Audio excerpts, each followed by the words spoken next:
And it shows only the hardcore Trump people like this idea of invading American cities. The only thing that I would say, it's going to get worse. It's going to get a lot worse. And he does something and we go, oh my God, can you believe he did this?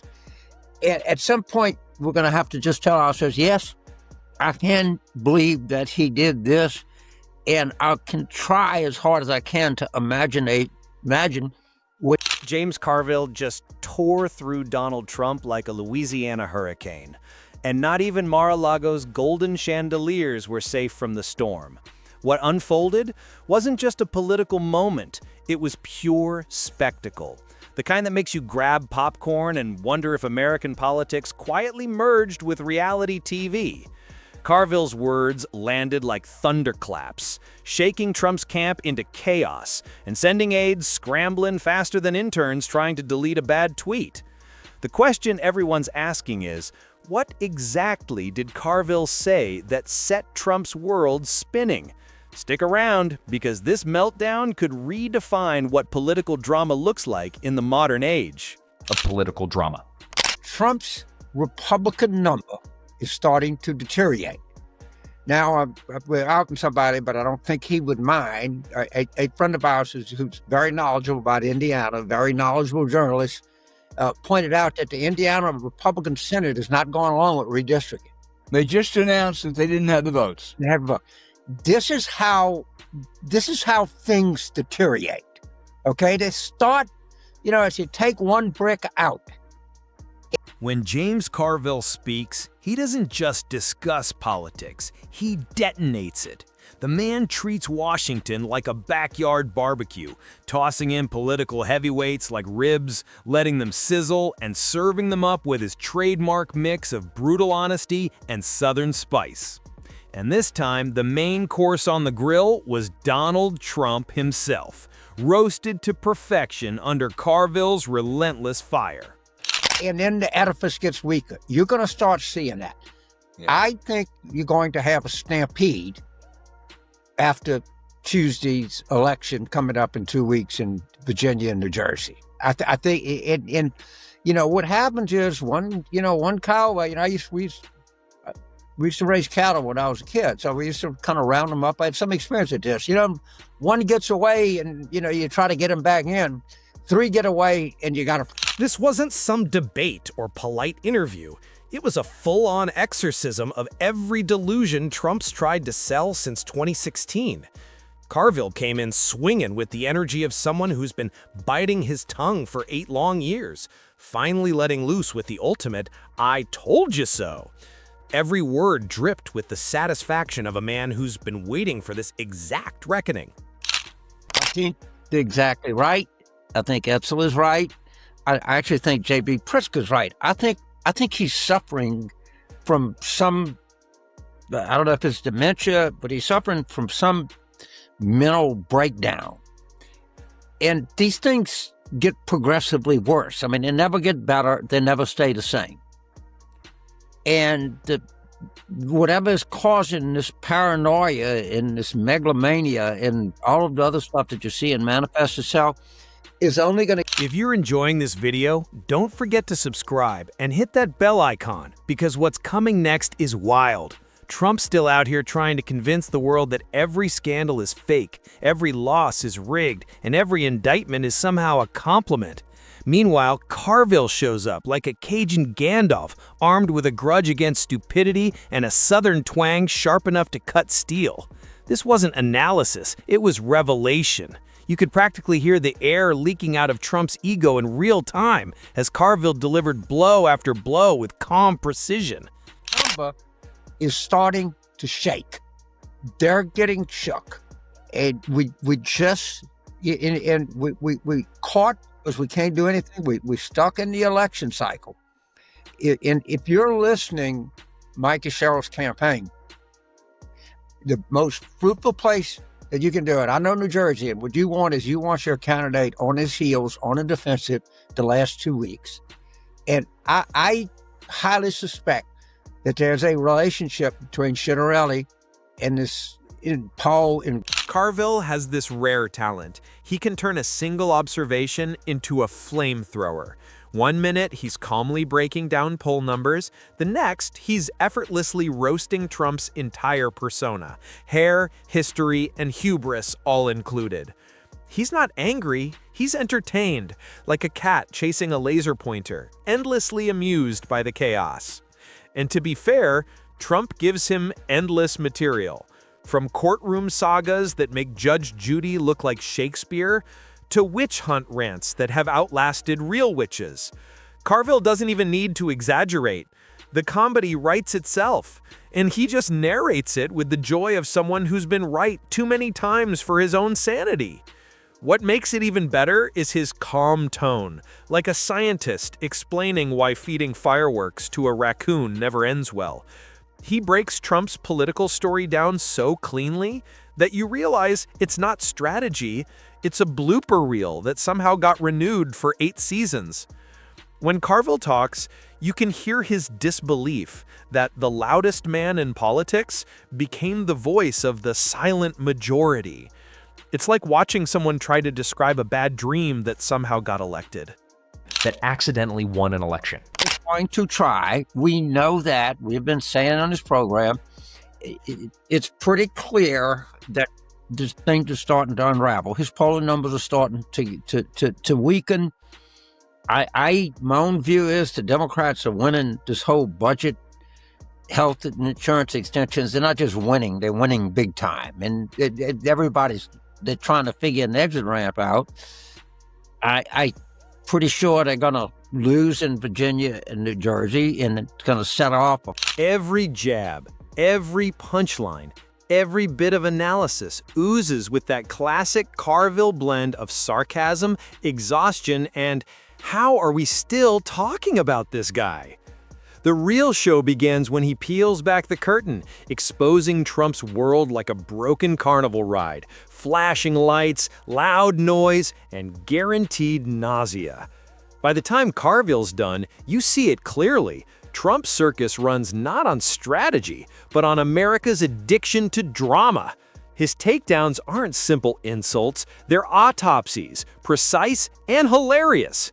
He doesn't just call Trump unfit, he proves it, walking you through every self-inflicted disaster the man somehow survived, from failed endorsements to courtroom tours that double as campaign events. Carville paints Trump's political life like a reality show that refuses to be canceled. And when he talks about Trump's die-hard followers, the ones who defend him if he declared war on gravity, Carville sounds more fascinated than furious, studying them like rare birds that keep flying straight into windows. I mean, I don't know if he can win a primary because, I saw him at Saratoga, but Dale Romans, who's a top-tier horse trainer, who's as Kentucky as you can get, all right, is thinking about running as a Democrat. And a lot of that is going to depend on what the sitting governor of Kentucky, Andy Beshear, says or does. So I'm not even sure that if Amy McGrath runs, I'm not sure she can beat He doesn't hate Trump supporters. He's fascinated by how they turn every loss into a victory, every indictment into proof of persecution, and every Trump quote into gospel. It's tragic comedy at its finest. At one point, Carville breaks down Trump's entire playbook in one breath. Deny everything, blame someone else, then hold a rally about it. And the worst part, it works, at least for a while. That's what makes Carville's takedown hit so hard. He's not just mocking Trump, he's shaking his head at America for letting the show go on this long. It's not mockery, it's therapy. Carville describes Trump's career as the longest con in political history, one everyone can see, but half the country pretends not to.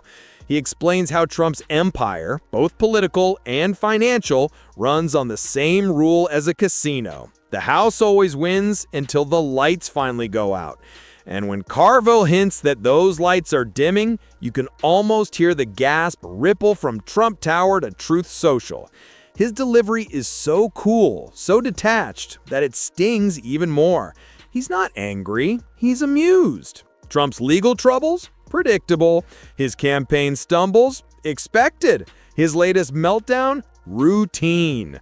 Carville makes it sound like a roast disguised as a eulogy, describing not a fall from power, but slow-motion decay.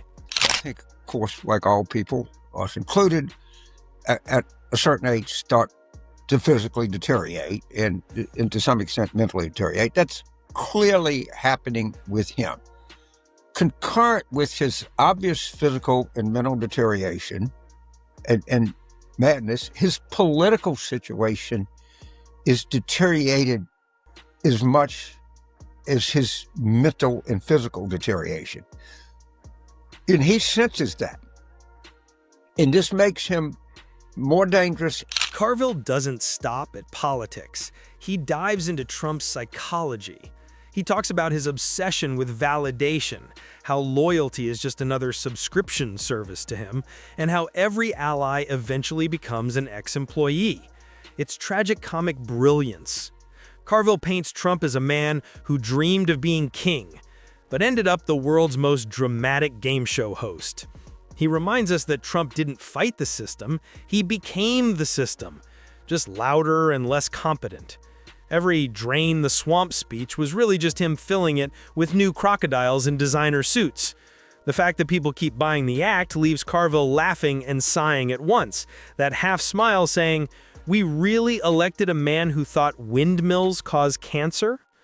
His commentary moves like jazz. One moment a sharp roast of Trump's staff like contestants on The Apprentice Legal Edition. The next a lament about how a country that invented jazz and the internet also created this circus.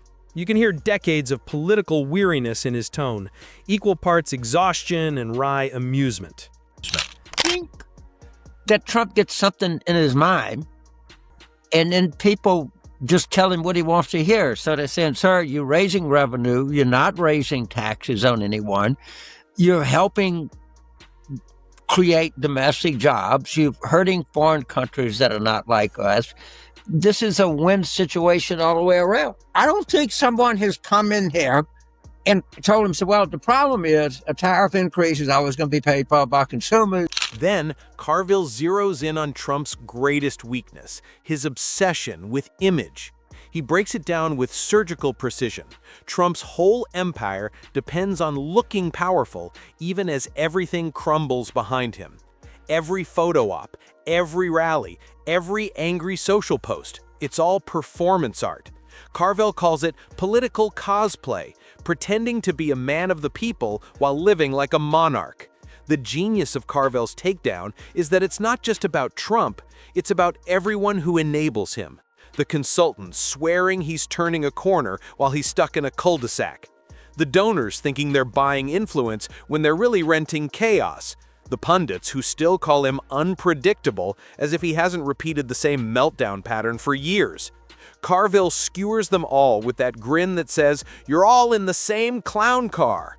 Then, in classic Carville fashion, he shifts from roasting to prophecy. He predicts Trump's downfall won't be a fiery explosion, it'll be a slow fade, the sound of slogans running out of breath. No riots, no revolutions, just exhaustion. The fans burn out, the money dries up, and the man who once dominated headlines becomes a trivia question. It's chilling and hilarious all at once. I was on this for a year ago, and I asked the question today as I asked many times before. On January 17th of the year 2017, Donald John Trump sent Keith Schiller and two goons into the office of his internist in Manhattan, a man named Dr. Bornstein, and stole Trump's medical files. Dr. Bornstein, who unfortunately is now deceased, felt like he was raped. What is in the... Carville compares Trump's future to a casino shutting down. Lights flickering, noise fading, everyone pretending they didn't just lose big.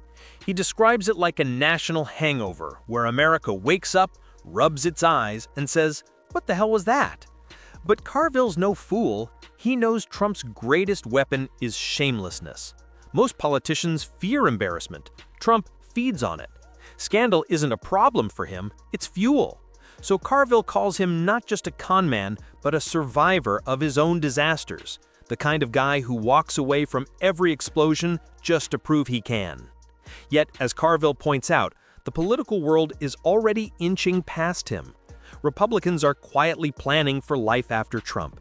Democrats are enjoying the show, and even Fox News, once his loudest ally, is cautiously stepping back, like a gambler realizing his favorite horse just limped off the track.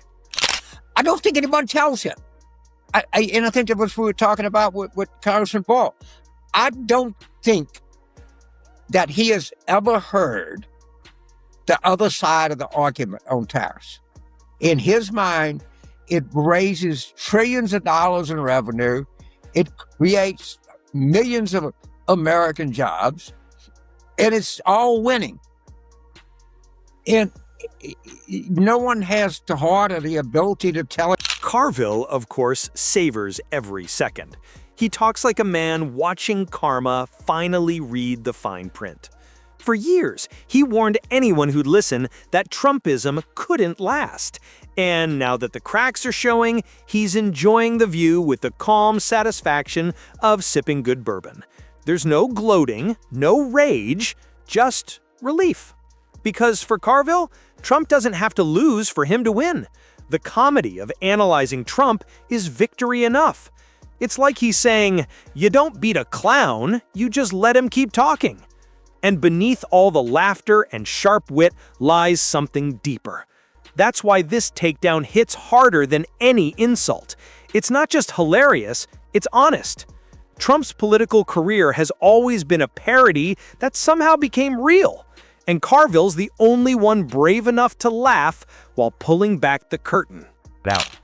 What is in those medical records? And why does no one ask for them? All right, they went in, this is documented, January 17th, 2017. And we don't get any straight answer about all of the splotches and discoloration, swollen ankles as big as his neck. All right, the inability to complete a... By the end, you can feel the shift. Trump's once towering presence feels smaller, his bluster weaker, his empire shakier. Carville doesn't just attack him, he dismantles the illusion that kept him untouchable. It's not rage he delivers, it's revelation. As the segment closes, you're left wondering if this really is the beginning of the end. The great showman, once untouchable, now reduced to a punchline in his own story. Carville didn't just roast Trump, he wrote the eulogy for an era.